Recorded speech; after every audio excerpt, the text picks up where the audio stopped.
આજે તમારા માટે લઈને આવ્યા છીએ અમે મકેન સ્માઇલી, જે બે જ સામગ્રીથી 10 મિનિટની અંદર ઘરે બનાવવાના છે। તો ચાલો બાળકો માટે હેલ્ધી લંચ બોક્સની રેસિપી જોઈ લઈએ।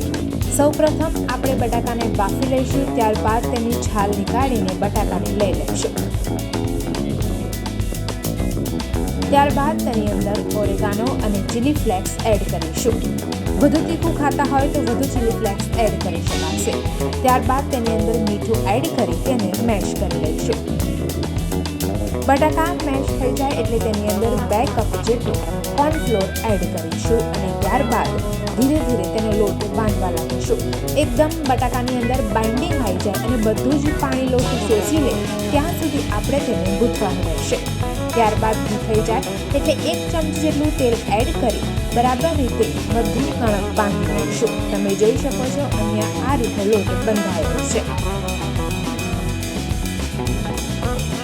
ત્યારબાદ હવે આપણે સ્માઇલી બનાવવાના છીએ। તો આપણે પહેલાં અહીંયા આલુની ટિક્કી બનાવીએ તે પ્રમાણે અહીંયા ટિક્કી બનાવી લઈશું। પહેલાં આપણે બધી જ ટિક્કીઓ બનાવી લેવાના છે। હવે આપણે સ્માઇલીનો શેપ આપીશું, તેની માટે વેલણની મદદથી 2 આઈસ અને ચમચીની મદદથી સ્માઇલ બનાવી છે। ત્યારબાદ આપણે બધા જ સ્માઇલી બનાવી લઈશું।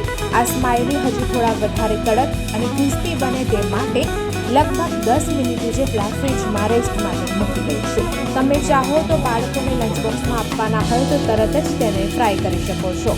હવે 10 મિનિટ બાદ ફ્રીજમાંથી રેસ્ટ થઈ ગયા બાદ હવે તેને લઈ લઈશું અને મધ્યમ ગરમ તેલમાં આછા બદામી રંગના થાય ત્યાં સુધી પલટીને તળી લઈશું।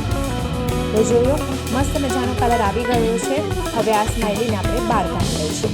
હવે તેની ઉપર તમે ચાહો તો ચાટ મસાલો પણ એડ કરી શકો છો। તો બહાર જેવા મકેન્સના સ્માઇલી માત્ર 2 જ સામગ્રીથી ઝટપટ, ઇઝી, હેલ્ધી અને બાળકો માટે ઘરે બનાવી દીધા છે। તો આવી જ ક્વિક, ઇઝી, હેલ્ધી અને મસ્ત રેસિપી જોવા માટે મારી ચેનલને સબસ્ક્રાઈબ કરો।